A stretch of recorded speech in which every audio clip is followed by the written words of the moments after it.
ఇక్కడికి టీడీపీ నాయకులు, వైసీపీ పెద్దలు, అలాగే బీజేపీ నాయకులు, కాంగ్రెస్ అందరూ వస్తున్నారు. దయచేసి పార్టీలతో చెప్తే మీడియా మొత్తం కూడా రకరకాల ఇదితో మాట్లాడుతూ ఉంది. దయచేసి జైలు తప్పగా ఏ ఒక్క స్లోగన్ ఇవ్వదని కోరుకుంటా ఉన్నాం.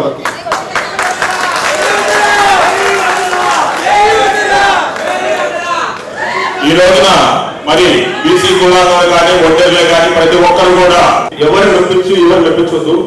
వారు పిలిచింది ఎందుకంటే పార్టీ నాయకుడిని మన ప్రజలకు కావాల్సిన డిమాండ్ ని రాజకీయంగా మనం సాధించుకోవడం కోసం ఈ రోజున ఈ కార్యక్రమాన్ని ఏర్పాటు చేశాం. అంతేగాని ఒక పార్టీ మద్దతుగా ఒక పార్టీ వ్యతిరేకంగా చేసే కార్యక్రమం అయితే ఈ విధంగా ఉండదు. అది అందరూ అర్థం చేసుకొని మాట్లాడే వక్తలు కావచ్చు, వేదికలు పెద్దలు కావచ్చు, అర్థం చేసుకొని సహకరిస్తానని కోరుకుంటూ తదుపరి గూడూరు నాని గారు, ముదిరా సంఘం రాష్ట్ర మండలి అధ్యక్షుడు. సభకు నమస్కారం.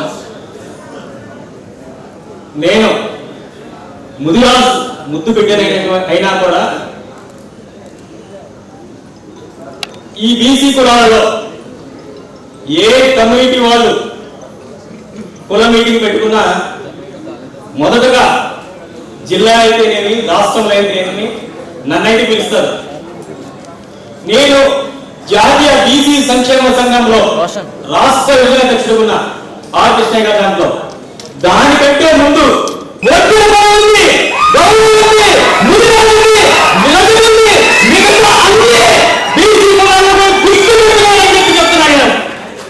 ఒకటి రెండు కులాలు మాత్రమే కాదు, ఈ రోజు ఉమ్మడి జాతిలో మా యువకులైనటువంటి దేవుల ఒక సభ జరగడం అంటే సామాన్య విషయం కాదు. 20-25 రోజుల నుంచి పగలు రాత్రి తేడా లేకుండా ఈ సభ కోసమే ఆలోచిస్తున్నాడు. ఈ సభ కోసమే అన్నం నీళ్ళు లేకుండా తిరుగుతున్నామా వడ్డే సోదరుని దేవాలయం చూస్తుంటే నాకైతే ఆత్మ సంతృప్తిగా ఉంది. ఈ సభ గురించి మీ అందరికీ నా వడ్డే సోదరులకు ఒక విషయం చెప్తాను. ఈ వడ్డే సమస్యని మీ అధికారులకు తీసుకోవాలని అంతగా నిలబడి వడ్డే కులాలని చెప్తున్నా. జై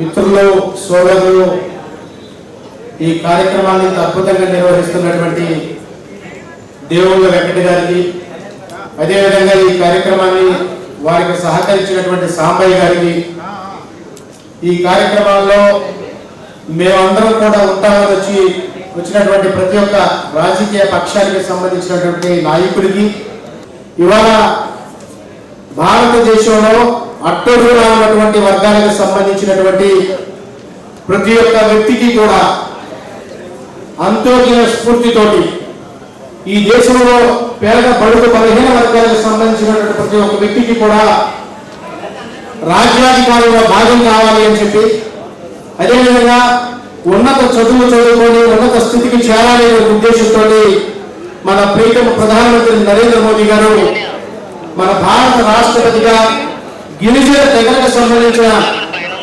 ముర్ము గారిని రాష్ట్రపతి చేయడం, అదేవిధంగా కేంద్ర ప్రభుత్వంలో ఇవాళ 77 మంది కేంద్ర మంత్రులు ఉంటే 35% అంటే సుమారుగా 27 మంది ఇవాళ మన బీసీ కులాలకు సంబంధించినటువంటి వాళ్ళే కేంద్రంలో మంత్రులుగా ఉన్నారంటే నరేంద్ర మోదీ గారి యొక్క ఆలోచన.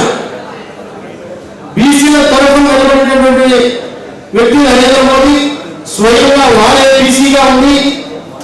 కేవలం బీసీలు మాత్రమే కాదు, ఎకనామికల్లీ బ్యాక్వర్డ్ అంటే ఆర్థికంగా వెనుకబడినటువంటి ప్రతి ఒక్క వ్యక్తికి కూడా అండగా నిలబడాలని ఒక ఆలోచనతో నరేంద్ర మోదీ గారు అనేక పథకాలు ప్రవేశపెట్టడం జరిగింది. ముఖ్యంగా మన బీసీ కులాలకు సంబంధించినటువంటి వారిలో ఒక్కరిలో బాగా వెనకబడిపోయినటువంటి స్థితి అటు రాజకీయంగా కానీ, ఆర్థికంగా కానీ, సామాజికంగా కానీ మనం చూస్తా ఉన్నాం.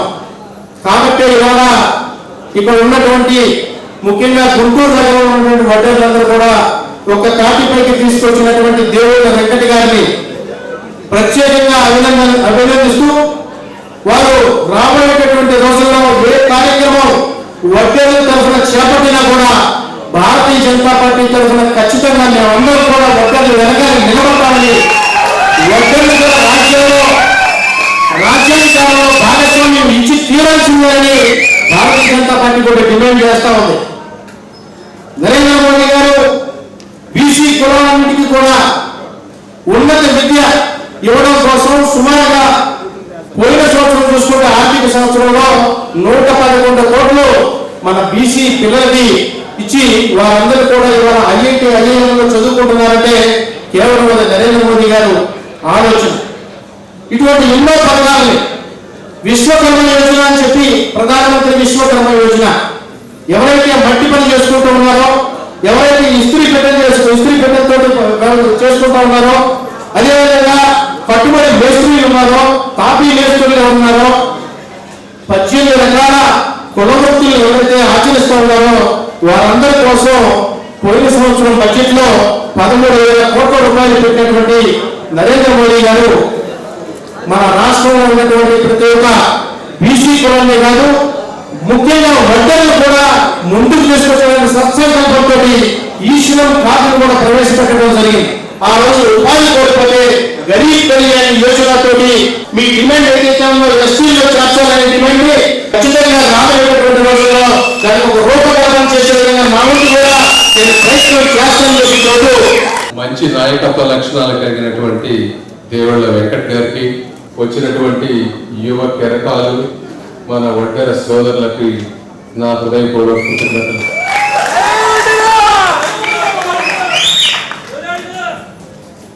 మరి ఒకసారి చరిత్రలోకి వెళితే శ్రీకృష్ణదేవరాయలు గారి సామ్రాజ్యంలో ఒడ్డెరలు రాజులుగా నారాజులుగా వెలిగారు.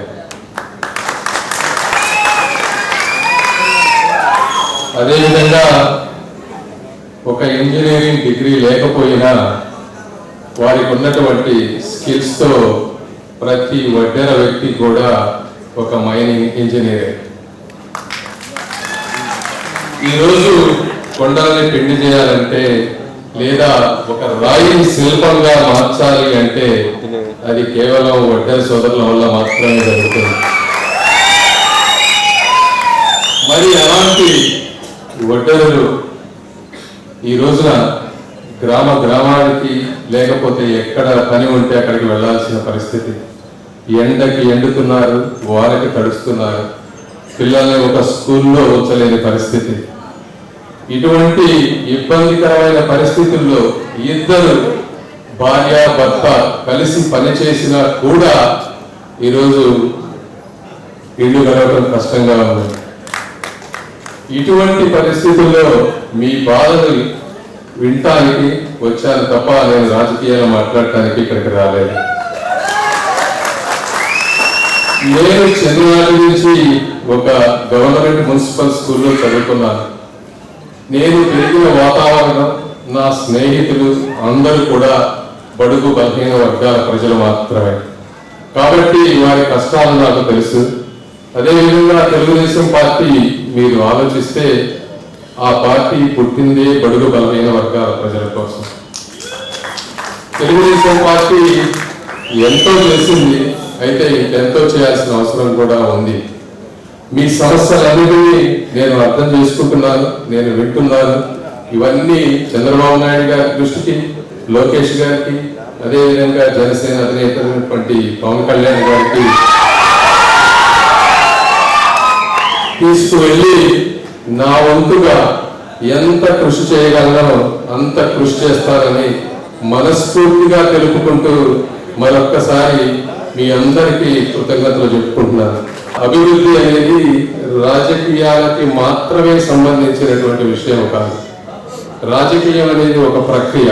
దానికి అధికారం కావాలి, రాజ్యాధికారం కావాలి. దానికి ఎప్పుడు మా సహకారం ఉంటుంది.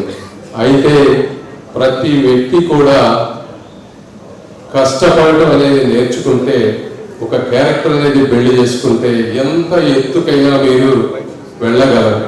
ఇది చాలా ఇంపార్టెంట్. వెనుకబడిన వర్గాలకి ఒక్కొక్కసారి అవకాశాలు లేకపోవచ్చు, అయినప్పటికీ మనలో ఒక పట్టుదల, కసి ఉంటే ప్రపంచంలో ఎంత ఎత్తుకైనా మీరు వెళ్ళగలరు. దానికి నేనే ఒక ఉదాహరణ చెప్తా ఉన్నాను. విలువలతో, నీతి నిజాయితీతో ఈ రోజు నేను మీ ముందుకు వచ్చి మాట్లాడే స్థాయికి వచ్చాను. కాబట్టి మీరు ఇలాంటివి ఇన్స్పిరేషన్ గా తీసుకోండి. మేము చేయాల్సినవి మేము చేస్తాం, మీరు చేయాల్సినవి మీరు చేయండి. కాబట్టి ఇదే మీ అందరికీ నేను ఇచ్చేటువంటి సూచన, మీరు ఏదైనా సరే కావాలంటే మా దగ్గరికి ఏ రోజైనా రావచ్చు, వెంకట్ గారికి చెప్పండి, మా వంతు సహాయం మేము ఎప్పుడు చేస్తాం.